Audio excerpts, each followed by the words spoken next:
Hi, Michael. Hey, Byron. How are you today? Oh, I'm fine. How about you? Fine, fine. You know, as Blogging Heads TV becomes bigger and more influential, it's becoming more like TV. And now the management wants a little more conflict in these dialogues. So I think, we're going to have to go rock'em sock'em at some point. Well, look out. Yeah, you know the scene in Apocalypse Now where the soldiers have just landed in the helicopters on the beach, and Francis Ford Coppola has this cameo as a film director, and he's standing there with his camera, and these soldiers are kind of dazed, and he's going, "Start fighting! Start fighting!" Yeah, right. Well, that's Bob Wright now. So Bob Wright is playing the role of Francis Ford Coppola. So just think he's slightly off stage saying, "Start fighting, start fighting." So I'll write that down. Yeah. Just remember that. Today's first topic is the Democratic debate, which, as I read all the comments on the corner at National Review, the group blog at my magazine's website, Hillary was declared pretty much unanimously the winner. I have to say I disagree with it a little bit. I thought she looked kind of terrible, and the only people who looked worse, I guess, were all the other candidates. I really didn't see anybody who did terribly well. What are your thoughts about that? So she was like the Churchill winner, right? Like yeah. Hillary Clinton was the worst performance except for all the others. Yeah, right.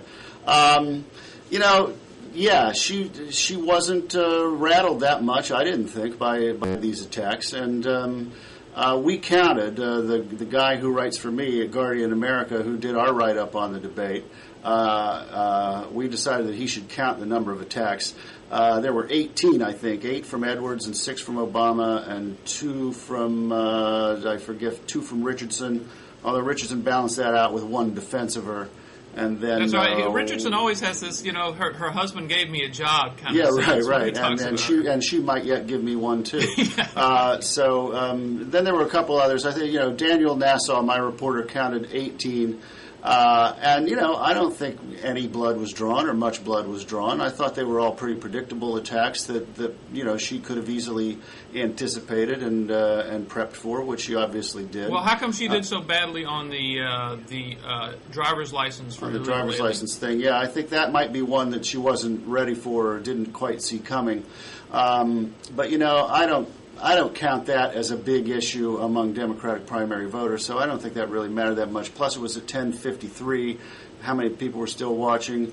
And as I say, that's not a Democratic primary voter. That's a Lou Dobbs issue. That maybe could come get her. Well, it's a general election issue, I think. Well, yeah, I was going to say it could provide a soundbite, for her opponent in the general election, but it's not going to hurt her in Iowa or New Hampshire. Well, yeah, but I do think it was a real general election issue. You think, well, gee, why did those poor 9/11 hijackers have to go through all that trouble to get phony driver's licenses or to fraudulent driver's licenses? And in the future they can just do it, straight through the process. So yeah. I do think that Rudy Giuliani or somebody was certainly logging this debate carefully, and it was on TV. There is tape, and so I think that we'll see that again. The interesting thing was, these other Democrats were just, they launched these attacks, but they were terrible at them. I mean, the whole driver's license thing came as a result of Tim Russert's questions. Right. But, right. Listen, I think her evasiveness, it's actually it seems like a lot of the other Democratic candidates are now coming around to the American spectator's view of her, that she's just not telling the truth all the time.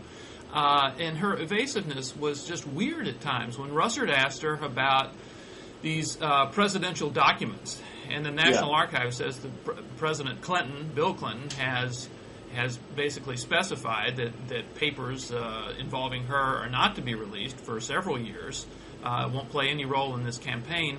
And Hillary Clinton basically says, well, the president makes this decision. And you think, well, who is this president guy? I mean, who is he? Could you talk to him or something? So she played this weirdly passive role in the whole presidential papers thing, which I think is going to become a serious issue, if she continues on. I guess that'll become an issue. I mean, there have been similar things about Bush and other presidents and other presidential candidates, and those things never got that huge. But it could. I mean, we'll see how this plays out over the next couple of days and see what from this debate gets picked up and gets into the bloodstream. Yeah, well, the reason... I would say that, most of their attacks And Obama even backpedaled from the very start. He was invited terrible. right at 9:01 Yeah. to attack her, and he said, "Well, this has been overhyped. This Right. is like Rocky Balboa and Apollo Creed," and so he backpedaled right from the start. Here's what I think, and I have, who knows what the polls would say about this, but just in my gut, here's what I think is a logical attack against her, aimed at Democratic primary voters. What, Senator Clinton, have you actually led on in the Senate, in your 6.5, 7 years in the Senate? What have you really showed leadership on, stuck your neck out on, and risked political capital on to advance some kind of progressive policy goal? Now, this question has been on my mind because I asked her this question a week ago in an interview I had with her. And it's a question that I've been thinking about for some time before I asked it. And then when I asked it, I was really interested to see that she didn't have a very good answer for it. She thought for a second, and the answer she came up with was voting to cut off funding for the war in May. But that was hardly an act of courage while she's running for president and trying to placate Democratic primary voters. Then I said, well, besides that, earlier in your tenure and maybe on other issues, and she really couldn't say anything. She just, she fell back on this sort of reflexive defense of her voting record as being good in the eyes of all the liberal groups, which it is, but a voting record isn't the same as leadership. So I think that's the one really fair criticism that you can make of her, that she hasn't led on anything as a senator. And I don't understand. I don't know. Do you think that? I think that's. I know you're supposed to fight with me, but do you think that's a good line of attack? Actually, I do disagree. But it won't help her at all. It won't help her in the primaries. I mean, I think she's shown some sort of courage in not backing down. I mean, she's now kind of essentially backed down. But for a long time, she would not back down on her vote to authorize military force in Iraq. And people were screaming at her, the netroots were screaming at her, all of her opponents were screaming at her, and she stuck there. Now, maybe she did it because she thought she wanted to remain safe for a general election, or she was playing it too safe, in case the surge, worst case scenario, the surge actually starts to work. Right. But on the other, but she did. I mean, she did something that clearly alienated and angered a lot of the base that votes in Democratic primaries. Now, I don't know why she was doing it, but she did it. So, not going to help her, but she actually showed a brand of political courage there.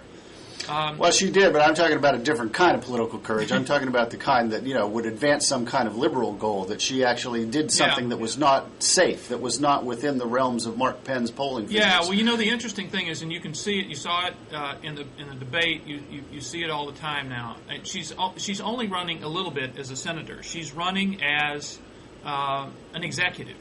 Right. And she has kind of magically transformed her 8 years as First Lady into executive experience.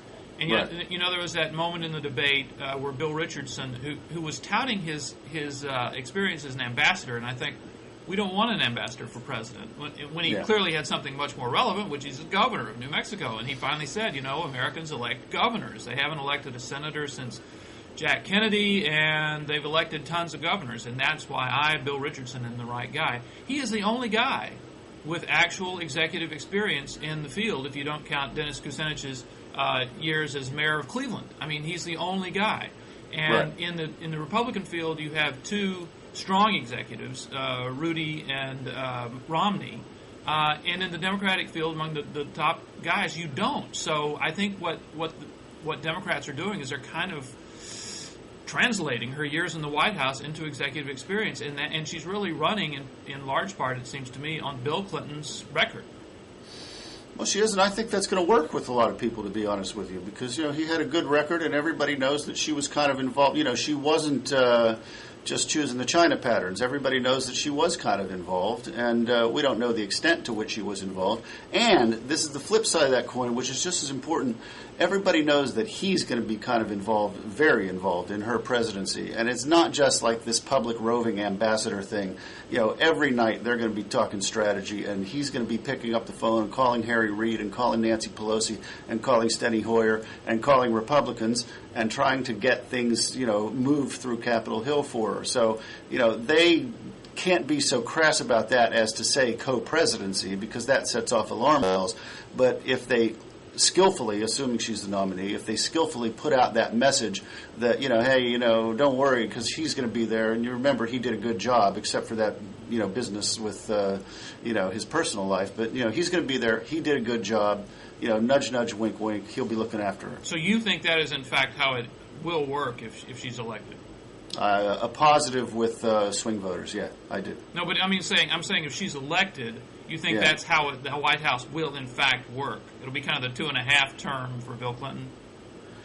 Well, if you're the chairman of such and such committee and you get a call from Bill Clinton, the Democratic chairman of such and such committee, and you get a call from Bill Clinton saying, we need you on this, that would be a lot more persuasive to me than, some chief of staff that Hillary brought in from New York that you've never heard of. Yeah, well, I think that's that'll probably be just the flip side issue with the Republican base. That if you elect her, you're going to get him again.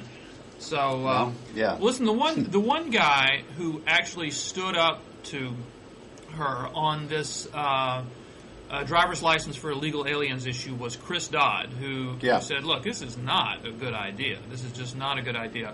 And which kind of brings me to Chris Dodd, who is somebody I've been looking at of late. This is what I've noticed. I occasionally hit the lefty blogs, and on the Daily Kos, they've been having every month a poll of their readers of, who is your favorite in the race. And the polls have consistently gone Edwards, Obama, Clinton. They've been just the flip side of the real world, which is Clinton, Obama, Edwards. But Marcos Melitzis, the guy who founded Daily Kos, has always written that he didn't vote, or he voted the option that says, I don't have a clue who I'm going to vote for. And only recently did he reveal that he actually voted in the most recent poll, and people said, well, gee, who would you vote for? And I didn't know who it was. I couldn't predict who it was going to be, and it turned out it was Chris Dodd, which was surprising to me. And then, wham, Chris Dodd starts showing up a lot more in the netroots. I think this is an indicator of Melitzis' influence, in that netroots world. All of a sudden, Chris Dodd seems to be somebody that they're talking about a lot. I don't get what's going on. Can you help me with that? Well, two things. One affirmative for Dodd and the other negative about the top three. The affirmative for Dodd is that he has been talking a lot about civil liberties kinds of issues, constitutional issues, executive power-related issues. He was the first sitting senator to come out against Mukasey and say he was going to vote against Michael Mukasey on the basis of Mukasey's confusion about waterboarding. He has stood out to me, and I guess to others too, in the debates as somebody who is worth a second look. And he does have a long and, from a liberal point of view, distinguished career in the Senate. Now, the negative about the top three is that they have been, to netroots people, all of their performances have been such that people are inclined to look elsewhere and go shopping around on other shelves. So Obama has been disappointing to people. Clinton has these problems with the netroots that we know about. And Edwards, I think, people just feel that it's just not in the cards for him and that he's just not going to win. I don't know. Really? Exactly. Yeah, I think, this is maybe unfair because, he's still in the hunt in Iowa, and if he wins Iowa or finishes a close second in Iowa, he's somewhere. But I think, among people I talk to and people I read, there's just a growing sense that he's not quite going to be able to do it, that Obama has been a big disappointment, and that Clinton just will never be this hero of the netroots. So that sent people around looking for somebody else. And so it was going to fall, I think, logically to, Biden, Richardson, or Dodd. And I guess Dodd has made a couple of moves that has made him the guy for the time being. They don't like Biden. I mean, Biden has been a little too realistic about the war, I think. And saying, look, we're just not going to get out of there fast. It just can't happen. And Richardson has just made gaffe after gaffe. I mean, he's just been pathetic in a number of cases. Here's a person whose resume should make him a top-tier candidate, but he's just done a terrible job. So that does, I guess, leave Dodd. The weird thing is, though, how Dodd just kind of came out. I mean, years ago, the Washington Post did an article, very famous article about Christian conservatives, in which it called them, I think, poorly educated and easily led. I know I'm right on the easily led part. Are the netroots easily led? I mean, Marcos says, "Hey, I'm looking at Chris Dodd," and then all of a sudden everybody's looking at Chris Dodd. What's going on? I don't know. What does it say about the netroots? That's what I want to know. Yeah, well, I mean, I guess I don't know. There's a lot of diversity in this liberal netroots, but I think there was probably a common feeling in this case among people that there was dissatisfaction with the top three candidates, and that there was a need to kind of look elsewhere. And look, I don't think anybody thinks that Chris Dodd is going to be the next president of the United States, and I don't think anybody feels that this is really a serious mass movement that will upend the entire democratic establishment and American political system. But I think people are just it's kind of a protest, not vote. What is a protest? Decision, a protest sensibility, a protest maneuver among people who are kind of like-minded. Mm-hmm. All right. Well, it's just to me, Dodd seems to be the kind of the total embodiment of that sclerotic, senator for life stuff that Biden is at as well. That just screams, "I'm not an executive. I'm not the man in charge." But anyway. You don't have to worry. They're not going to get there. On to the Republican race, where I guess the interesting thing is the candidate of the moment, if we're talking about people down in the field, the candidate of the moment is Mike Huckabee, who was basically ignored, former Arkansas governor, basically ignored for months and months and months.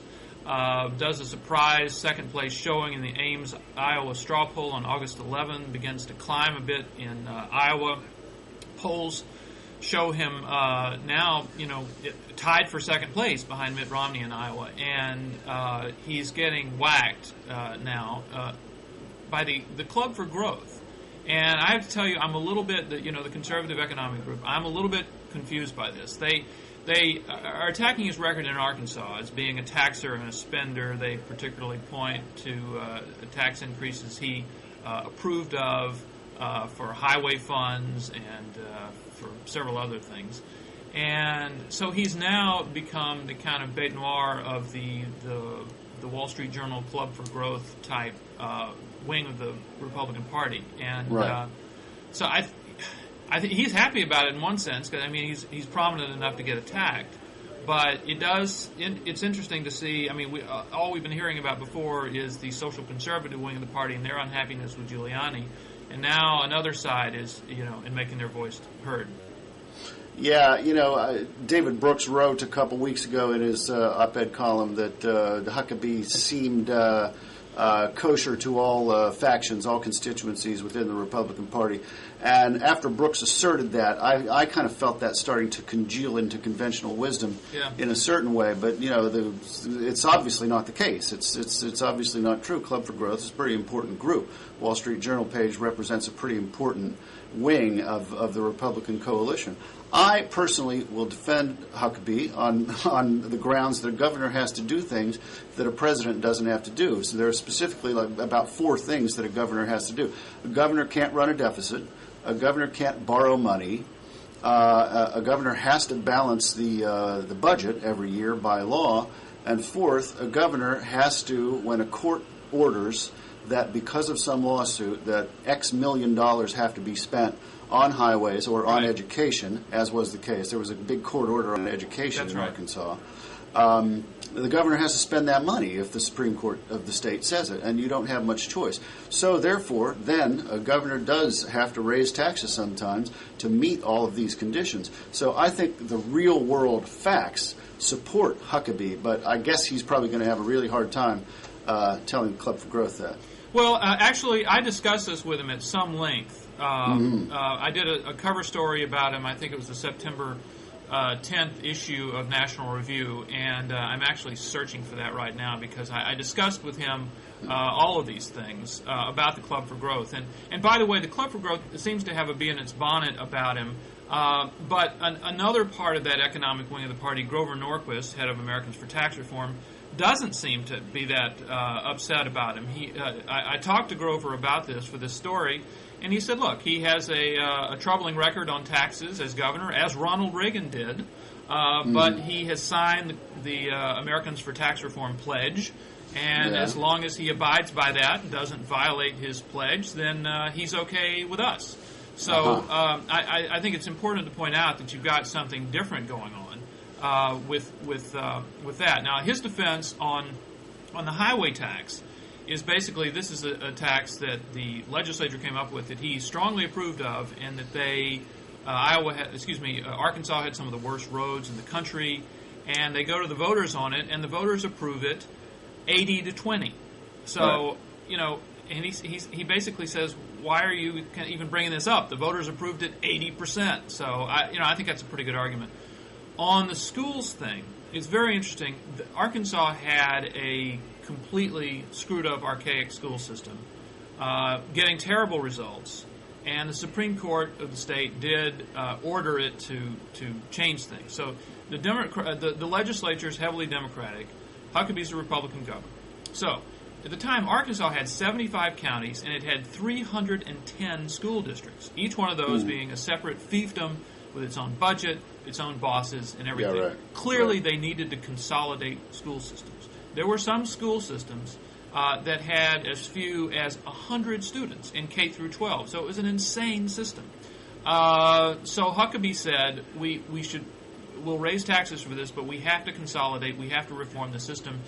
He wanted to have each school system have a minimum of 1,500 students, which would have resulted in far fewer, a much more economical way of administering the system. The legislature disagreed and chose a minimum size of 350 students. In the end, Huckabee actually did not sign the bill, knowing it would become law without his signature anyway, so it's not as if he stopped it. But I think he points out that I did the best I can to make this system better and to actually reform it under the rules we were working under. So I think he has a kind of a defense that is not going to make the Club for Growth happy, but that if it came to it, if voters were to hear what he did, I think that most voters would think what he did was okay under the circumstances. And it was, as you said earlier, the kind of decisions that a governor has to make. Yeah. Now, what can we read into this schism here, if that's not too strong a word, between Club for Growth and Norquist? Is there anything to? No, for some reason, the Club for Growth has been particularly energetic about Huckabee. They actually ran ads, spent close to $100,000 prior to the Iowa straw poll, attacking Huckabee as a taxer and a spender. And I just don't think that is... They're a more active sort of political organization than, in terms of their advertising and things, than Americans for Tax Reform is. So, I think Norquist is taking a wait-and-see attitude with Huckabee, and he has spoken with, they've talked and gone over these issues, and Huckabee has signed that pledge, which to Americans for Tax Reform is very important. So, Norquist has a wait-and-see attitude. It's interesting because, Norquist is not particularly a big social conservative. I mean, he, tries to play ball, but that's not really his meat and potatoes. But, I think that it's good for Huckabee. I guess you said this a couple minutes ago, but if you're being attacked, you're doing something. You're climbing up in the polls. And, I think that he's someone to keep an eye on.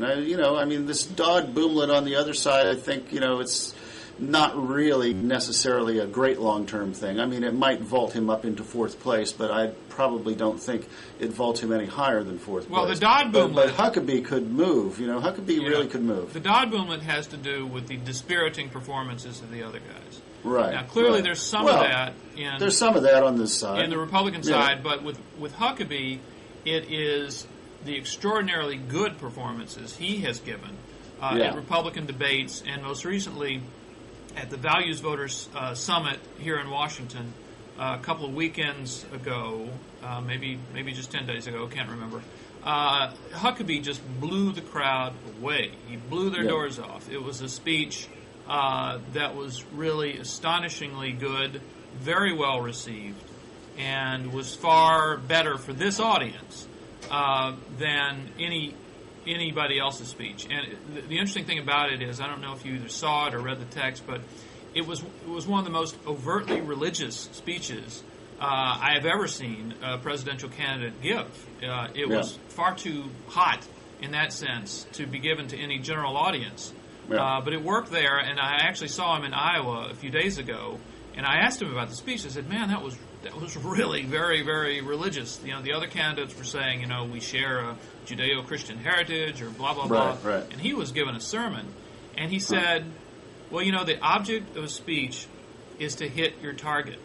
And he's right, and he hit his target at that group. So the rise of Huckabee is kind of interesting. Is that I think it owes more to his good performance than to unhappiness with the other guys. Now, speaking of the other guys, there's this weird thing about Rudy. He's like doing an ad now saying, "Oh, by the way, I had cancer. In case you forgot, I had cancer one time," which I found to be just a weird way to make a TV ad. Yeah, well, and the ad was full of lies too. This is being documented in the papers today, and stories in both the New York Times and the Washington Post. But look, you know, this is Rudy Giuliani. I covered this guy in New York for 15 years, so I know his MO, and I've seen it happen 100 times. He lies with absolute impunity, but he does it so well and so convincingly that if you don't know any better and you're listening to him, you would go to your grave insisting that he's telling God's, you know, gospel truth. So he says this thing in this ad about how, you know, the survivor rate, 5-year survivor rate for prostate cancer is twice as good in the United States as it is in Britain. It turns out to be based on 7-year-old numbers that weren't real, that the source of the information today tells the New York Times is very crude, and, you know, you would not infer B from A as he did in this ad. I don't need to go into details. People can read the story. But, you know, Giuliani says it, and, you know, even though the people who are the original source material for the information come out and say it's totally bogus, Giuliani's going to keep saying it, and his campaign spokesperson says we're going to keep running that ad, and Giuliani's going to keep saying it. And then, on top of all that, the treatment that he got that has saved him was developed where? In Denmark, in socialistic, single-payer, national health care Denmark, has kept him alive. It's just too rich for words. But, you know, is he going to be called out on it beyond the circle of a few thousand people who really pay attention to these things? I don't know. All right, I will go into details. I'm going to dispute one thing about this. Yeah. Now, I believe he said in his ad that the survival rate chance was 44% in England, right? And then it was 82% here in the United States. So the New York Times says, the Office for National Statistics in Britain says the 5-year survival rate from prostate cancer is 74.4%. So that's far higher than what Giuliani said. Yeah. But the next sentence was, and doctors also say it is unfair to compare prostate cancer statistics in Britain with those in the United States, because in the United States the cancer is more likely to be diagnosed in its early stages. Quote, certainly if you intensively screen for prostate cancer, you'll find it early disease, says Dr. Ian Thompson, chairman of the Department of Urology at the University of Texas, San Antonio. And simply because you find it earlier, you will always have longer survival after the disease is diagnosed. And you think, well, gee, maybe that points to a better system as far as prostate cancer is concerned here in the United States, because there's more screening and you find it earlier. So, you know, I think that there's a core Giuliani point that's probably true. But, you know, on the statistics, I don't know enough to defend the statistics. It appears that he's using an older, shorter statistic. But on the other hand, in that story, there seems to be clear evidence that the way it's done in the United States may be better. So maybe, but I mean, you know, I'm not an expert on this either, obviously. Ezra Klein explained it in a piece that he wrote for me on the Guardian site yesterday, that there's a little more to it than that. There are differences in the way screening is conducted and screening is counted. But you know, anyway, it's a very classic Giuliani move, as was, speaking of value voters conference, getting up there and saying, that God has been present with me, throughout my public life. I mean, what? He's mentioned God twice in his life that I can remember, when he took the oath of office as mayor. Did anybody at that thing actually buy this? Well, yeah, he also made perhaps the greatest understatement in politics when he said, I am not a perfect person. Actually, I was there and was really closely looking to see how he was received. And the speech began terribly. I mean, it was an awful speech to begin with, because he started talking about how the essence of Christianity is tolerance and acceptance, and there was kind of this subtext like, you ought to accept me. You should be inclusive and include me, Rudy Giuliani, in your fold. So he was kind of telling these people, a little bit about Christianity, in case you need to learn a little bit about Christianity, and they resented that. They did not like that. People I talked to afterwards didn't like it. But after a bad start, and then it got, I thought, it hit bottom when he said, "You have nothing to fear from me," which to most people, when you say just to them, "You have nothing to fear from me," the immediate thing is, "Okay, I have something to fear about you." Yeah. Right. So it's a terrible start, and then he could, it's like Giuliani. He just keeps at it, and he gets better. And he does talk about his record in New York, his record clearly on crime, his record in cleaning up Times Square and pornography, the things he would do to encourage adoption.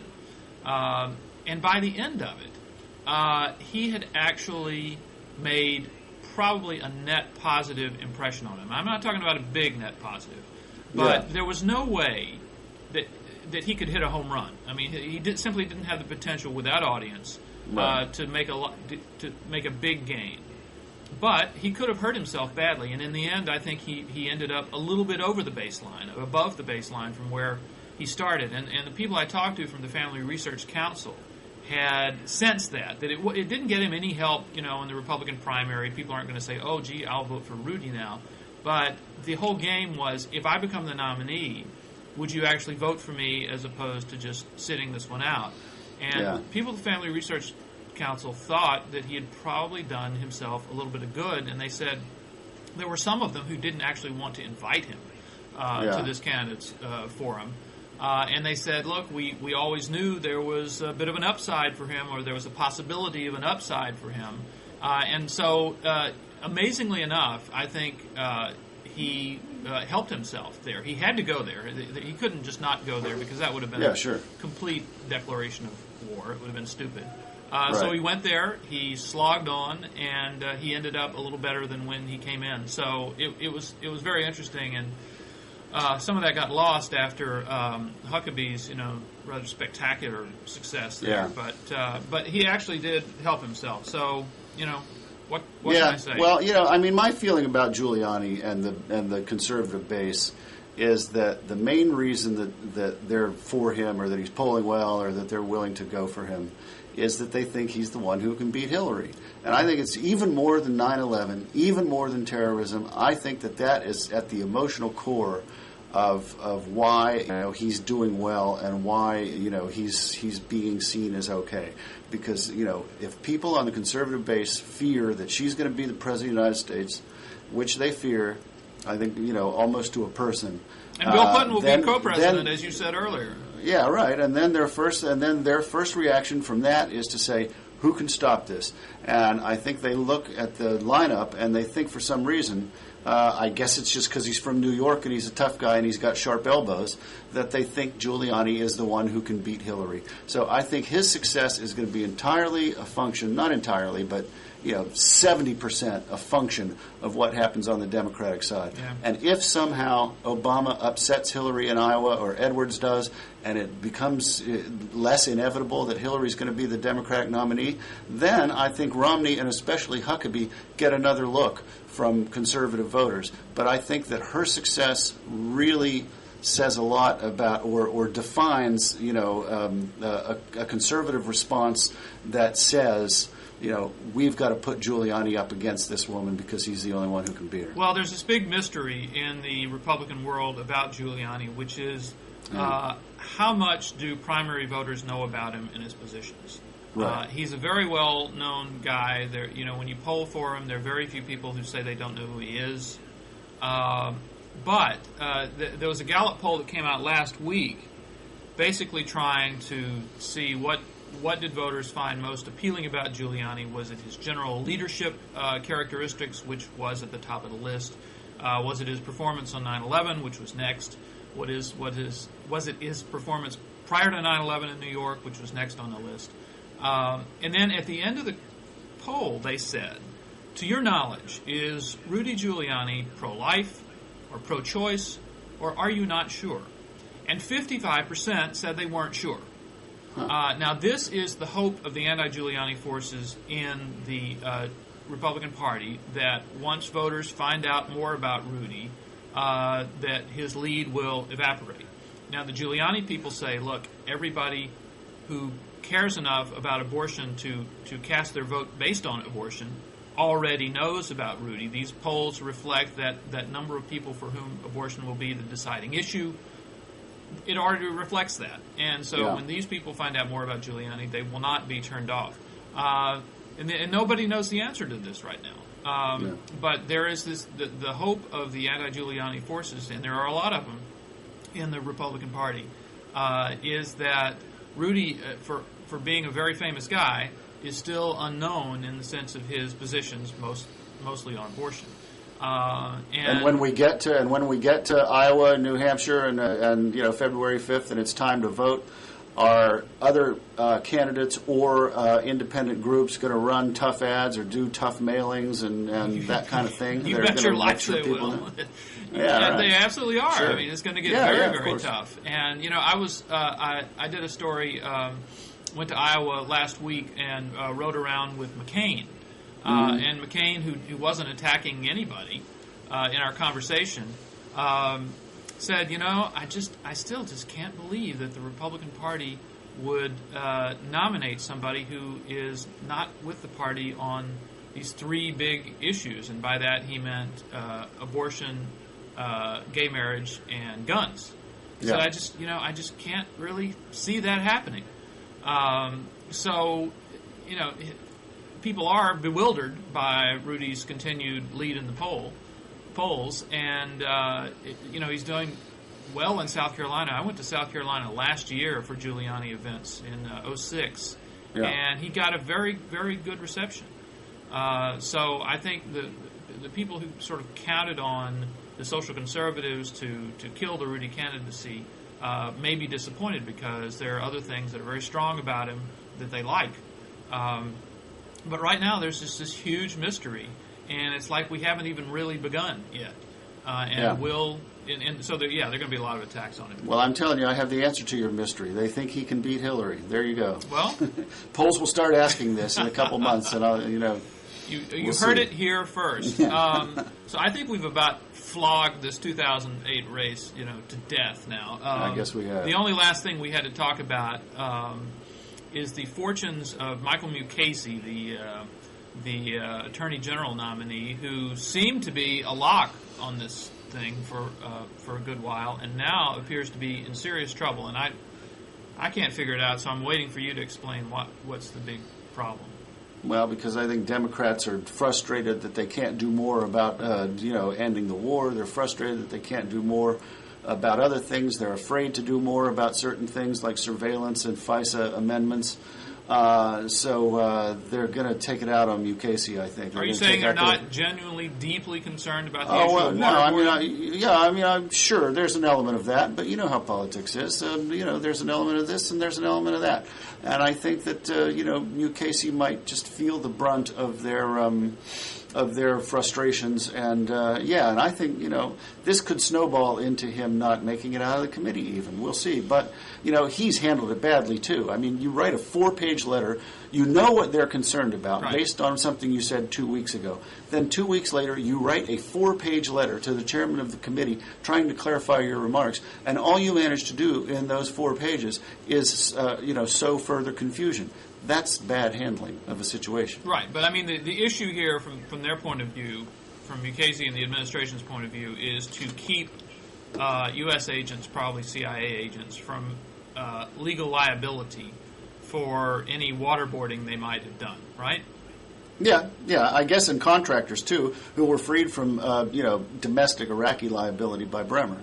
But I think this mostly has to do, and see, this is the question here, and if in fact Khalid Sheikh Mohammed was waterboarded, and if in fact U.S. agents through the use of that waterboarding got valuable information from him that has in fact helped prevent terrorist attacks in the last several years, the Democrats are making their stand, saying we should never do that again.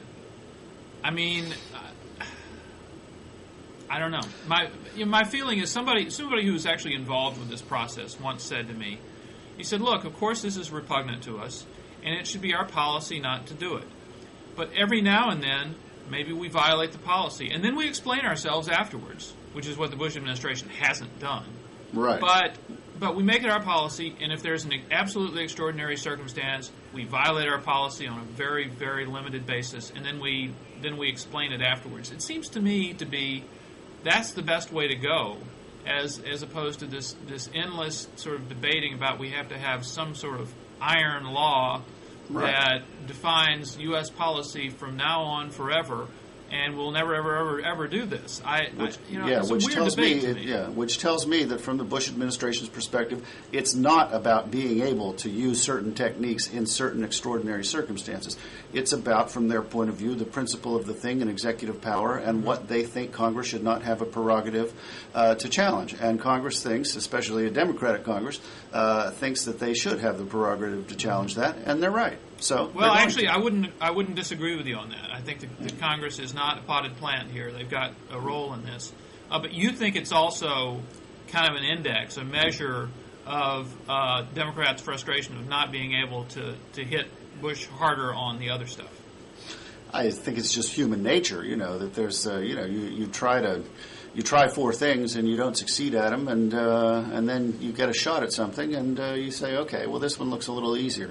That's a psychological factor in the back of people's minds. I'm not saying it's the prime motivator. All right. I think that we have actually covered all of our issues in rat-tat-tat fashion. I don't know if we did enough of the rock'em sock'em robots thing, but